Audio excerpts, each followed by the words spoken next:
Hello again, everyone, and welcome to episode 46 of my Let's Play Field of Glory Empires. I'm playing as Rome. I'm at war with the Antigonids, who are beating me at this moment. And the way they're beating me is you win the game by legacy points. And as you can see, I am roughly 2,500, 2,400 behind them in legacy points. Income legacy per turn, they get 171, I get 167. Until very recently, that was 30 or 40 points difference, and they were building a substantial lead on me. But in recent turns, I've taken some culture from them, culture income from them, culture producing regions from them, and that's why I am catching up. And it's you know it's going to be a long haul. I don't know that we're actually going to be able to catch them, because if you look at,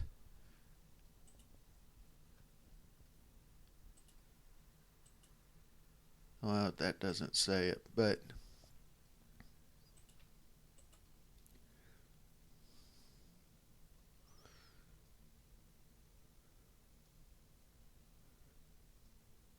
as you can see, my decadence is very high.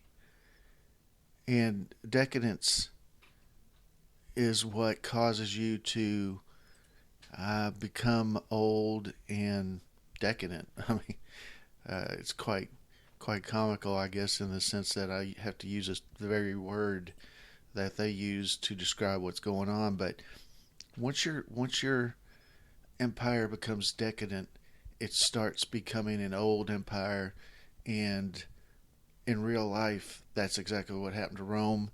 It started getting complacent, started getting weak from inside and outside.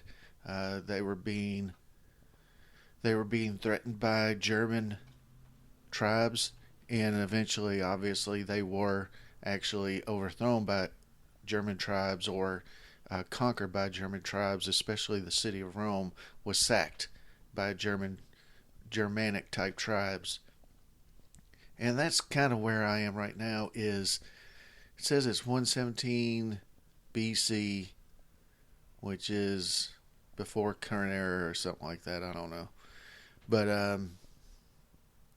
I'm kind of in a situation where my empire, because I am an empire, is kind of getting older, um, weaker, and honestly, it we could collapse at any time. I think, based on what I've read, I think I have to actually be at the lowest level of decadence type rating to actually lose. I mean, not lose, but fall apart like the Romans did in real life.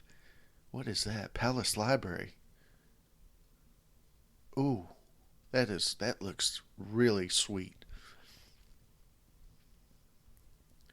Decadence reduction 0.60. Legacy increase 1. Yes, I shall be doing that.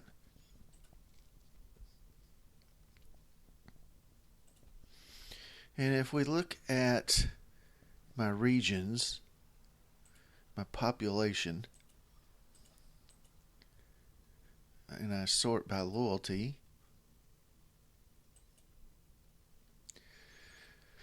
as you can see, I have some regions that are in trouble revolt wise. 1, 2, 3, 4, 6, 7, 8, 9, 10. Some of these I have just conquered, so that's why they're in this situation, but some of them I've had for a while, and some enemy of mine is fomenting unrest in there in that region. This one was raided, so that's why it's got that icon. But there are other ones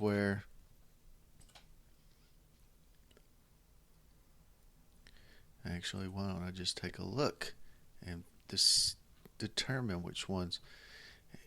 I wish it would stay sorted by legacy. So Drenus and Tierna, I'm pretty sure, have been, yeah, see, in unrest. And that's being caused by external factors. So I can't really do too much about that other than just keep working on them, keep trying to get my loyalty up. But anyway, one thing we're paying attention to is to see if we get the legacy bonus here. So let's go ahead and execute a turn or process a turn.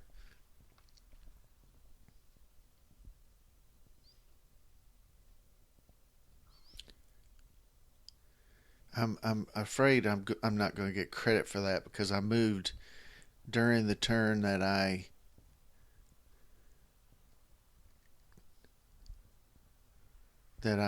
selected that decision. I'm wondering if I have to wait a turn while the decision is taken. As you can see, I'm in the bottom third of the culture and decadence rankings, and that is how you become an old, aging, decadent empire and collapse. And as you can see, I've received an aging token because it took away. I don't want to have. I don't want to with Aedui or Sparta. After weeks of trouble, Athens is in unrest. See? But that could just be because we just conquered them.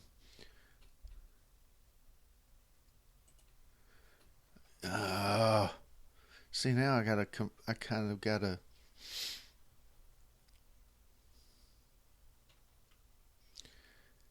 Now I kind of have to defend on two fronts here because I got a front of two regions. I don't want to have to do that, but I don't know that I can do anything else.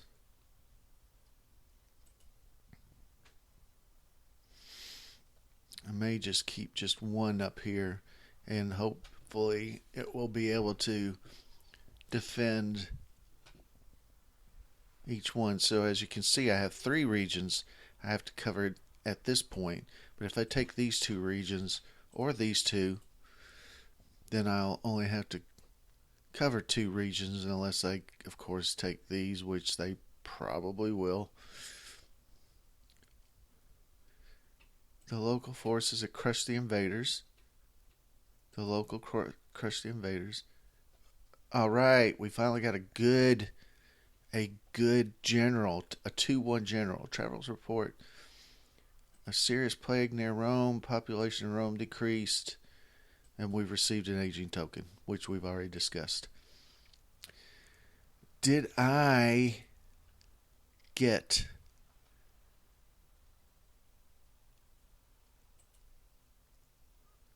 this is Hibernia. This isn't this is I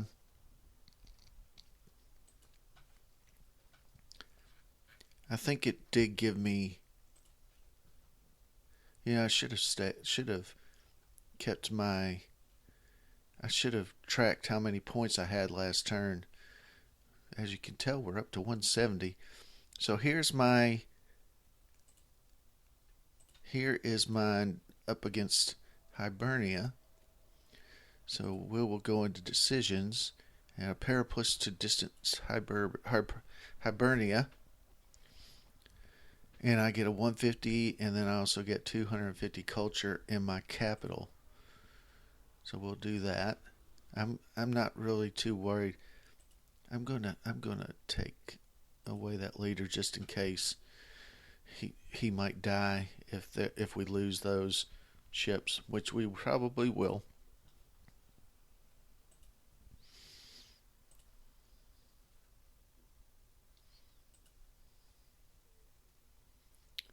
Culture, money, tannery, Large walls, flax field.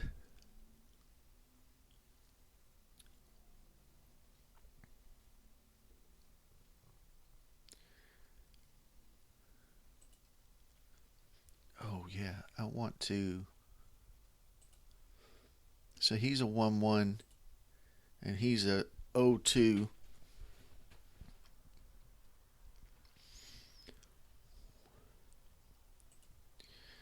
Let's put Figulus, my 2-1. Nice. I like that.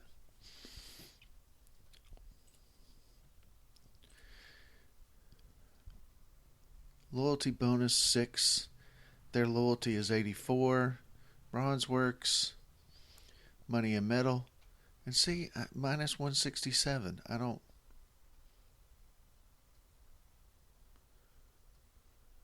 understand how I have this much money coming in, 2129 plus 1839, and administrative burden is 2600. I can't beat the game if it's going to do this to me. I really can't.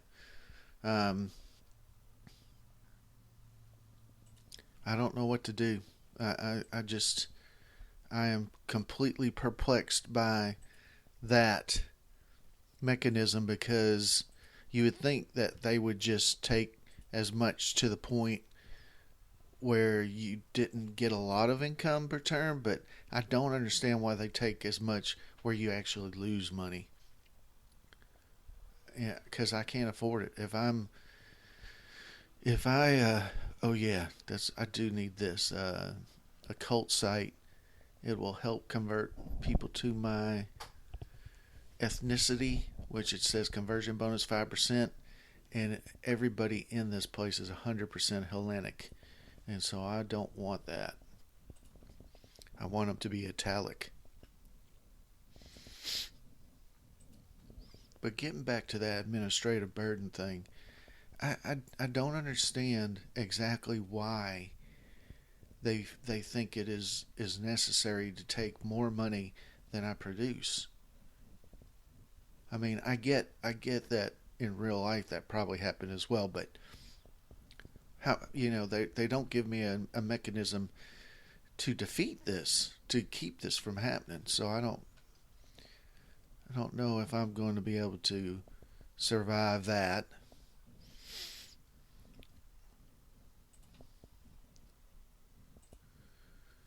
It's not something that will work too well for me.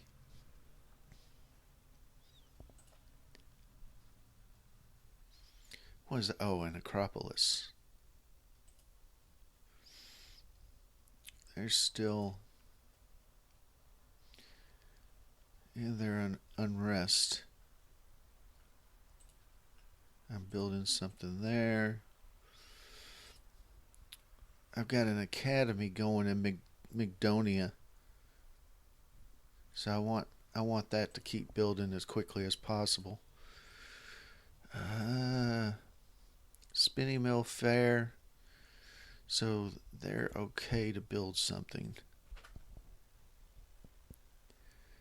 Tavern, money 22, loyalty bonus 4. Oh, I hope you didn't hear that. That was my stomach growling. I'm real bad about not eating. I skip meals all the time for some reason. Of course, this is early in the morning. I haven't really eaten anything. I don't even know when I started this video, to be honest. Actually, I think it's been running about 15 minutes long so far. Let's take a look at legacy return. So they jumped to 176 and I went to 170. It doesn't tell me how much I gained from last turn.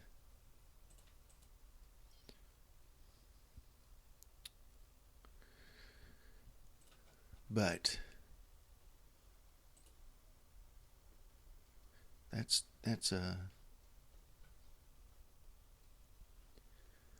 2 per turn, If I took it from them, I would be at 172 and they'd be at 174.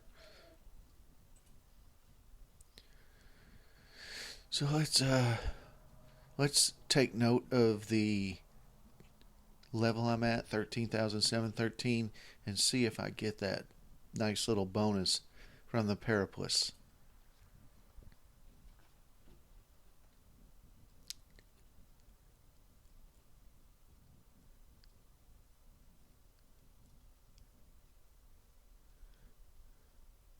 Oh, I just took that. I didn't even have to fight it.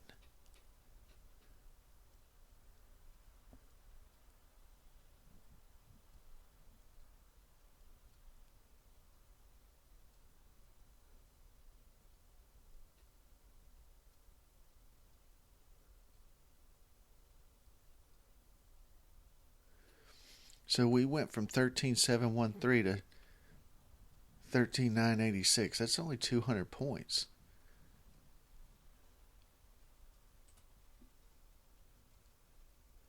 I'm not going to.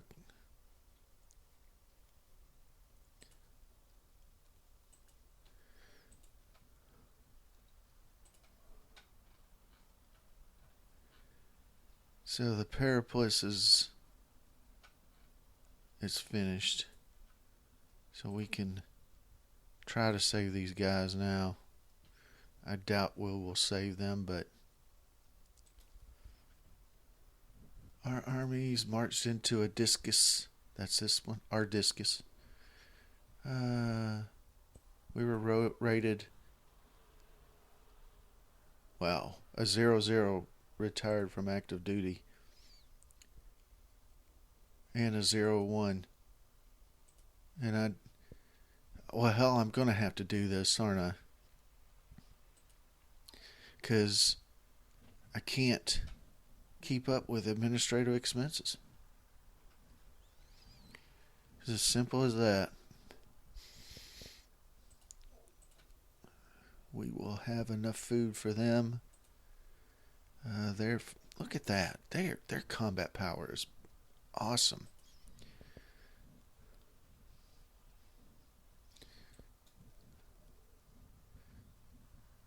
Let's take that.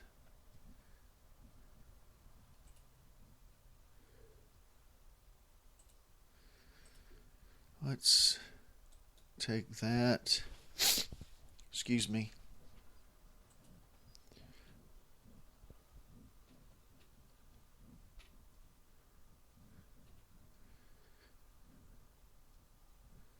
We're up to 173 per turn. I didn't even check that. Oh, well, we'll get a chance to because clicking in turn didn't take. So I am now beating them. Well, not beating them in the sense of I'm still losing on total points, but my income is better than theirs now.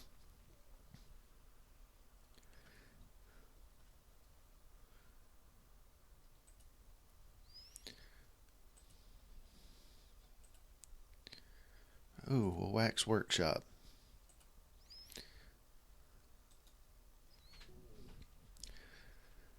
Let's see.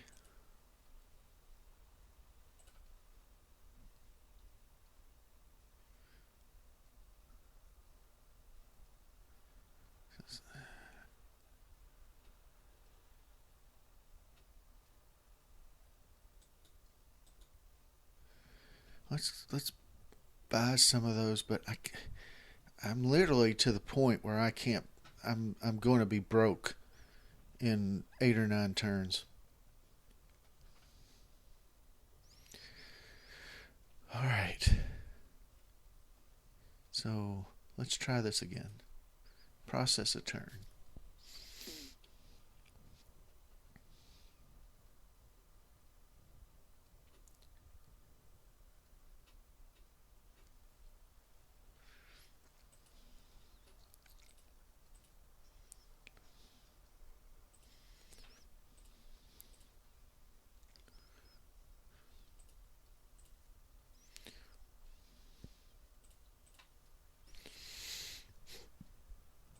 I probably should just skip through these battles.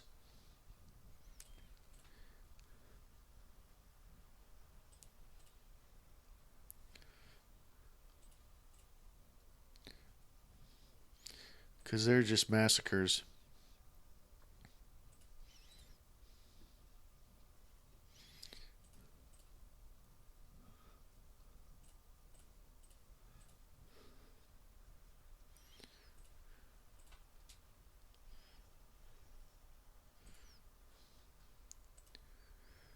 Which it was.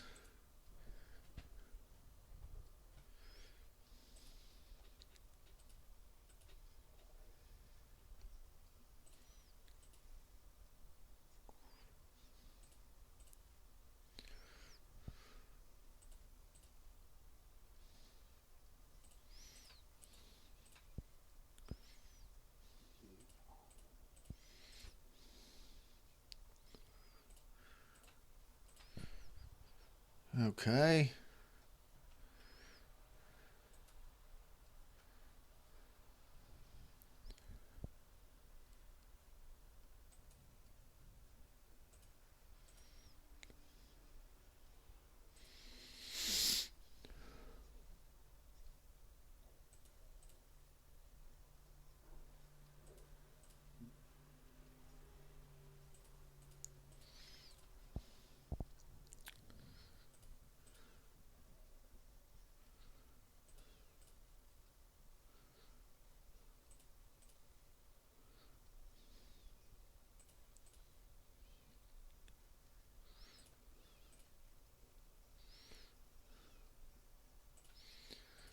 All right.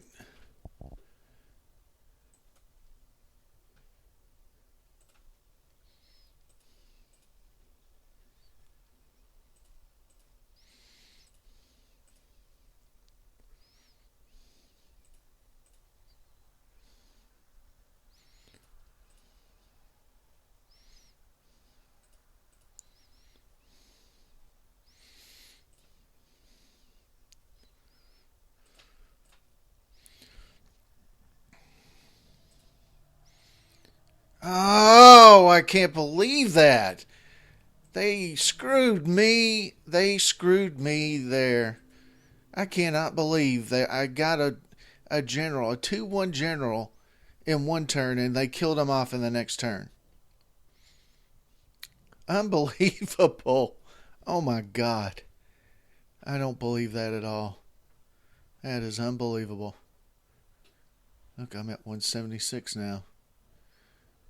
I am not believing that.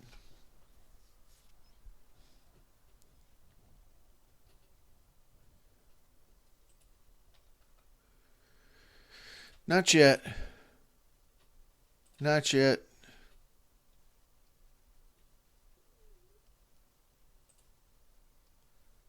Um, I can't do that.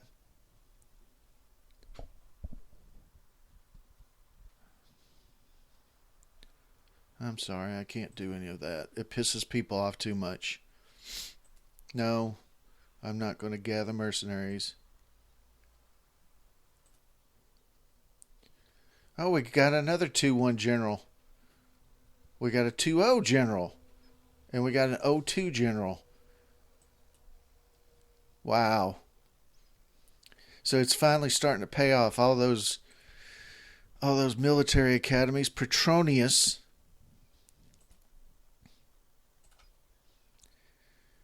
He's a 2-0. Let's let's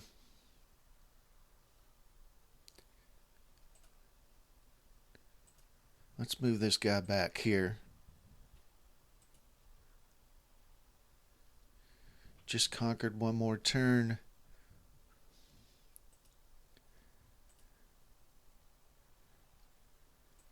I can't believe that.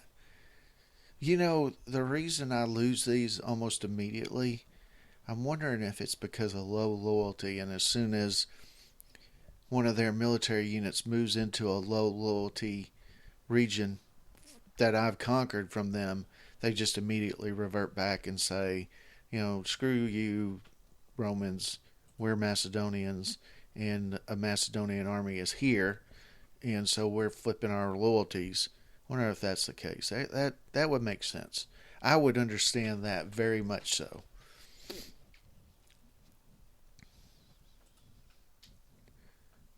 Uh, Gambling ring. Too much decadence.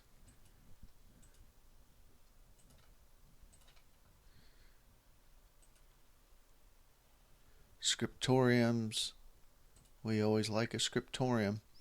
So we're at 176 now, and they're at 173. So we're still ahead of them. We're roughly 2,200 points behind them. So I think that's going to be the end of this episode. Sorry for the reaction that I got when I lost my general. I just was like, oh my God, I finally get a 2-1 general. And he dies in the very first battle he's in. So, but we got another one. So it all worked out. But anyway, thank you very much for watching, and I will see you next time.